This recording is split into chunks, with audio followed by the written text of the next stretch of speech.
آئیے دیکھتے ہیں دو مسافروں کی کہانی اور یہ کہ کیسے جذباتی ذہانت کامیابی کا فیصلہ کرتی ہے۔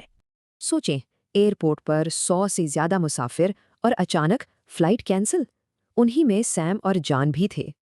دیکھیں، مسئلہ تو ایک ہی تھا، لیکن دونوں کے رد عمل میں زمین آسمان کا فرق تھا۔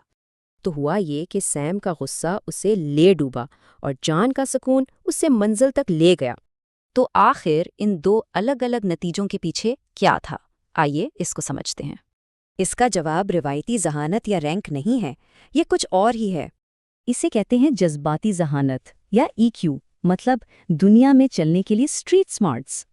اور مزے کی بات یہ ہے کہ آئی کیو کے برعکس یہ وہ صلاحیتیں ہیں جنہیں سیکھا جا سکتا ہے۔ یہی سب سے اہم نکتہ ہے۔ آئی کیو تو تقریباً فکسڈ ہے، لیکن ای کیو کو بڑھایا جا سکتا ہے۔ اچھا، تو ای کیو کو بہتر سمجھنے کے لیے آئیے اس کے 5 حصوں کو دیکھتے ہیں۔ یہ ماڈل دکھاتا ہے کہ کیسے مختلف جذباتی صلاحیتیں مل کر بہترین کارکردگی کی بنیاد بنتی ہیں۔ چلیے اب ان شعبوں کو واپس اپنی کہانی سے جوڑتے ہیں۔ پہلا ہے سٹریس مینجمنٹ، خاص طور پر اپنے فوری جذباتی رد عمل پر قابو پانا۔ سیم کا غصہ اس کی کم امپلس کنٹرول کی واضح مثال ہے، جس نے اسی کا نقصان کیا۔ اب بات کرتے ہیں اڈیپٹیبلٹی کی، یعنی دباؤ کے باوجود مسئلے کا حل نکالنا۔ دوسری طرف جان مایوس ہونے کی بجائے فوراً مسئلے کا حل سوچنے لگا۔ پھر آتا ہے انٹرپرسنل شعبہ۔ اس کی بنیاد ہے ہمدردی، یعنی دوسروں کے جذبات کو سمجھنا۔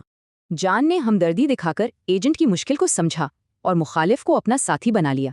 اور سب سے زبردست بات، کوئی بھی جان کی طرح بننا سیکھ سکتا ہے۔ جذباتی ذہانت کو بہتر بنانے کا مطلب صرف کمزوریوں پر قابو پانا نہیں، بلکہ بہتری کی طرف سفر ہے۔ یہ ABCDE ماڈل اپنے رد عمل کو قابو کرنے کا ایک عملی فریم ورک دیتا ہے۔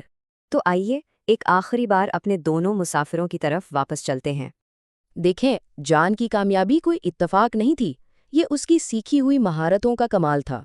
تو یہ کہانی ہمیں سوچنے پر مجبور کرتی ہے کہ مشکل میں انسان سیم بنتا ہے یا جان۔ اصل سوال یہ ہے، جب کسی کی زندگی میں ایئرپورٹ مومنٹ آئے گا تو اس کی کہانی کیا ہوگی؟